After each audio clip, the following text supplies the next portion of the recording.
भक्तजनों, माताओं, बहनों, सादर जय श्री कृष्ण। हमारे YouTube चैनल में आप सभी का बहुत बहुत स्वागत है। मैं हूं आपके साथ आचार्य धर्मेंद्र शास्त्री। आज हम आपको अधिक मास के 16वें अध्याय की 16वें दिन की कथा सुनाने जा रहे हैं।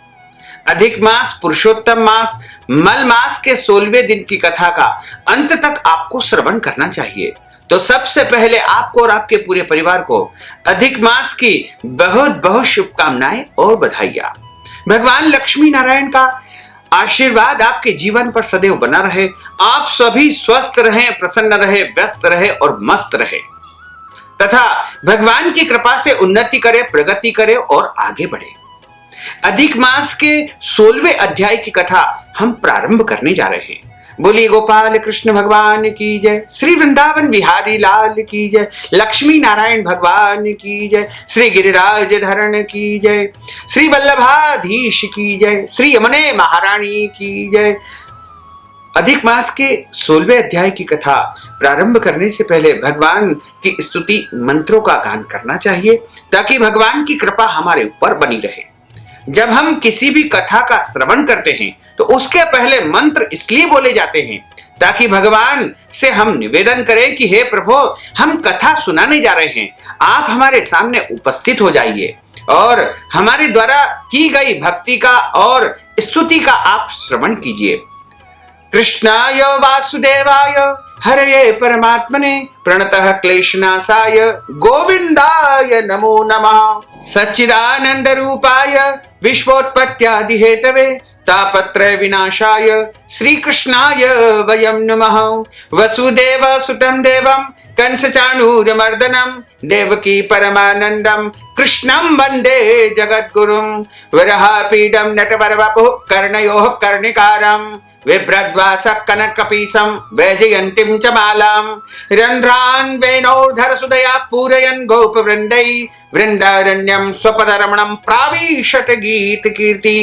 करारविन्देन पदारविन्दं मुखारविन्देन विनिवेशयन्तीं वटस्य पत्रस्य पुटेशियानं बालं मुकुन्दं मनसा स्मरामि, बालं मुकुन्दं मनसा स्मरामि। जय जय श्री राधारमण, जय जय नवल किशोर, जय गोपी चित चोर प्रभु, जय जय माखन चोर। मात मेरी श्री राधिका, पिता मेरे घनश्याम, इन दोनों के चरणन में मेरा बारंबार प्रणाम। मोहिनी मूरत श्याम की वो मन रही समाय, जो मेहंदी के पात में लाली रही समाय। धन यौवन एक दिन उड़ जाएंगे जैसे उड़े कपूर, मन मूरख तू राम भज क्यों चाटे जगधूर। बोलिए श्री वृंदावन बिहारी लाल की जय, श्री पुरुषोत्तम भगवान की जय। अधिक मास के 16वें अध्याय की कथा का प्रारंभ होता है। श्री नारायण बोले कि हे नारद जी, हे महाप्राज्ञ, महर्षि वाल्मीकि जी ने दृढ़ धनवा से जो अत्यंत अद्भुत चरित्र कहा था वही मैं आपसे कहता हूं, सुनो। वाल्मीकि जी बोले कि हे राजा दृढ़ धनवा सुनो। भगवान की आज्ञा से गरुड़ जी इस प्रकार ब्राह्मण से बोले कि हे द्विश्रेष्ठ, तुमसे हरि ने कहा है कि तुम्हारे भाग्य में 7 जन्म तक पुत्र सुख नहीं है, अतः अभी वैसा ही होगा। तो हे तपोधन, स्वामी आज्ञा से मैं तुमको एक पुत्र प्रदान कर रहा हूं जो मेरे अंश से उत्पन्न होगा, जिससे गौतमी सहित आप आशीष को प्राप्त होंगे, परंतु उस पुत्र से तुम दोनों को दुख ही उत्पन्न होगा, उससे सुख नहीं मिलेगा। हे दुशार्दुल, तुम धन्य हो जो तुम्हारी वृद्धि हरि से हुई है और तुम्हारी बुद्धि हरि में लगी हुई है। चाहे कामना सहित हो या कामना रहित हो, हरि में जो कोई भी बुद्धि लगाता है वह हरि का प्रिय हो जाता है। और भगवान उन दोनों से ही प्रेम करते हैं जो कामना सहित भगवान का भजन करता है या कामना से रहित भगवान का भजन करता है। यानी निष्काम भक्ति और सकाम भक्ति दोनों ही भगवान को अत्यधिक प्रिय है। मनुष्य का शरीर तो जल के बुलबुले की भांति क्षण भंगुर है। ऐसे जीवन को पाकर जो पुरुष हरि चरणों का अपने हृदय में चिंतन करते हैं वे धन्य है। हरि के अतिरिक्त इस दुस्तर संसार से तारने वाला कोई अन्य नहीं है और हरि की कृपा से मैंने तुमको पुत्र होने का वरदान दिया है। मन में श्री हरि का ध्यान करके सुखपूर्वक विचार करो और उदासीन भाव से संसार के सुख को भोगो। वाल्मीकि बोले कि दोनों स्त्री पुरुष को अत्युत्तम वर देकर के उनको देखते देखते ही भगवान गरुड़ पर चढ़कर शीघ्र ही वहां से अंतर्ध्यान हो गए। सुदेव भी स्त्री के सहित इच्छित वरदान को पाकर के अपने घर जाकर के गृहस्थी के उत्तम सुखों को भोगने लगा।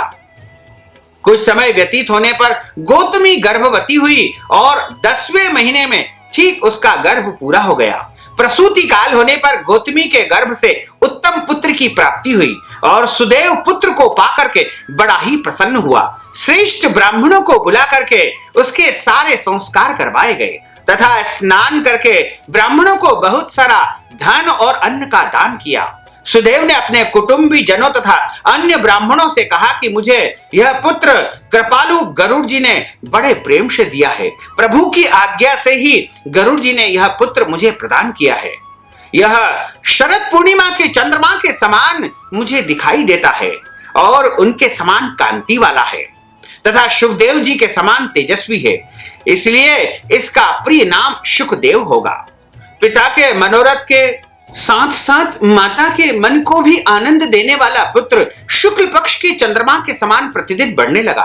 पिता ने प्रसन्न होकर के उसको यज्ञोपवीत संस्कार करवाया तथा उसे गायत्री मंत्र दिया गया।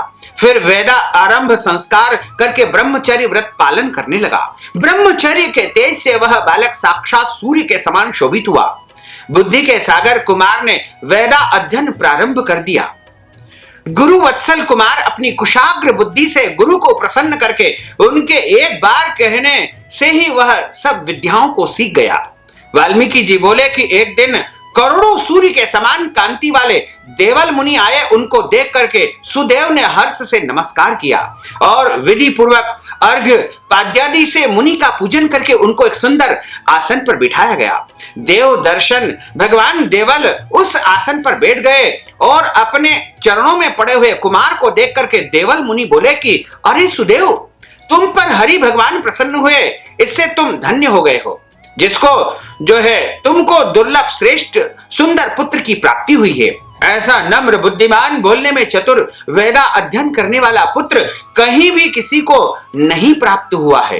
हे वत्स, यहाँ आओ, तुम्हारे हाथ में यह क्या कौतुक देख रहा हूं। सुंदर छत्र, 2 चवर, यव रेखा के साथ में कमल चिन्ह, घुटनों तक हाथी की सूंड के समान दोनों हाथ, कानों तक फैले हुए दोनों विशाल लाल नेत्र, गोल शरीर, पेट पर त्रिबली रेखा शोभित ऐसे पुत्र को देख करके मुनि आश्चर्य युक्त होकर के उस उत्कंठित ब्राह्मण से बोले कि हे सुदेव, तेरा यह पुत्र गुणों का सागर है।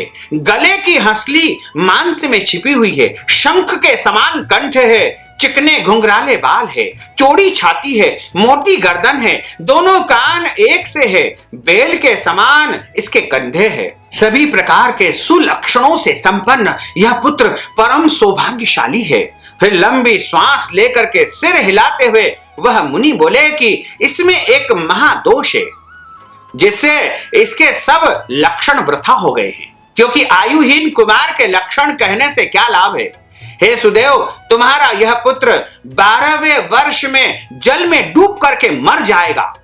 तुम इसका मन में सोच न करना, चिंता मत करना, क्योंकि होने वाला जो होगा वह अवश्य ही होगा। जो विधि ने लिखा हुआ है वह अवश्य ही होने वाला है, इसमें कोई भी संशय नहीं है, इसका कोई इलाज नहीं है।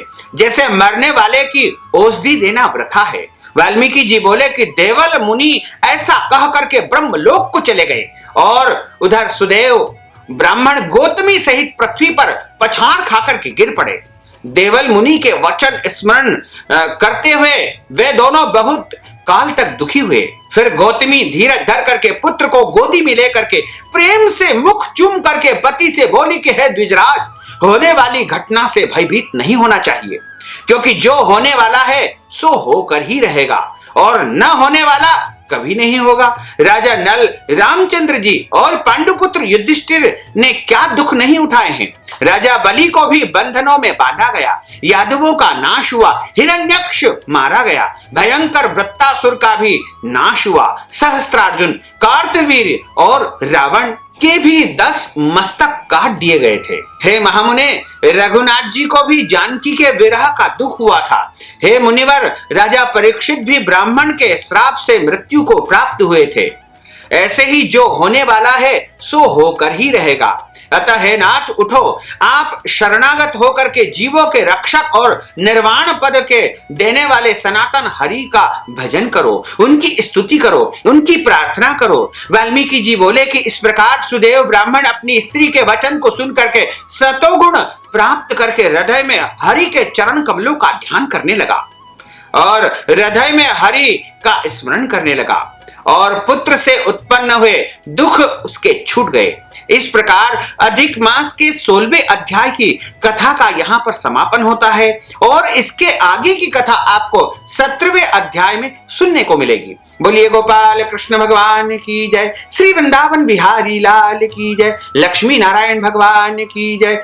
अच्युतम केशवम राम नारायणम कृष्ण दामोदरम वासुदेवम हरे, श्रीधरम माधवम गोपिका वल्लभम, श्री जानकी नायकम श्री रामचंद्रम भजे, जानकी मनोहरम सर्वलोक नायकम, श्री शंकरादि सेवितम पुण्य नाम कीर्तनम, श्री राम राम राम राम राम नाम तायकम, राम कृष्ण वासुदेवा भक्ति मुक्तिदायकम, राम कृष्ण वासुदेवा भक्ति मुक्तिदायकम, राम कृष्ण वासुदेवा भक्ति मुक्तिदायकम। बोलिए गोपाल कृष्ण भगवान की जय, बोलिए श्री पुरुषोत्तम भगवान की जय, लक्ष्मी नारायण भगवान की जय, श्री वृंदावन बिहारी लाल की जय, श्री गोपाल कृष्ण भगवान की जय। धर्म की जय हो, अधर्म का नाश हो, प्राणियों में सद्भावना हो, विश्व का कल्याण हो, सनातन धर्म की जय हो, गौ माता की जय हो, नगर बस्ती की जय हो, आज के आनंद की जय हो, कल के आनंद की जय हो, परसों के आनंद की जय हो, बरसों बरसों के आनंद की जय हो। ओम नमः पार्वती पते हर हर महादेव हर। भक्तजनों, माताओं बहनों, आपने जो ज्ञानवर्धक कथा का श्रवण किया है, कथा सुनने के बाद अधिक मास के निमित्त, पुरुषोत्तम मास के निमित्त यदि आप दान दक्षिणा प्रदान करना चाहते हैं और गौ दान करना चाहते हैं, वस्त्र दान करना चाहते हैं, अन्न दान करना चाहते हैं या अन्य कोई भी दान आप प्रदान करना चाहते हैं, तो हमारे पेटीएम के माध्यम से, गूगल पे के माध्यम से, फोन पे के माध्यम से या फिर अकाउंट नंबर के माध्यम से सीधे सीधे धनराशि आप हमें प्रदान कर सकते हैं। साथ ही इस ज्ञानवर्धक वीडियो को अधिक से अधिक लोगों को शेयर करिएगा, लाइक करिएगा, कमेंट करिएगा और यदि अभी तक आपने सब्सक्राइब नहीं किया तो अभी और इसी समय सब्सक्राइब अवश्य कर लीजिए। आपको और आपके पूरे परिवार को सादर जय श्री कृष्ण, सादर धन्यवाद।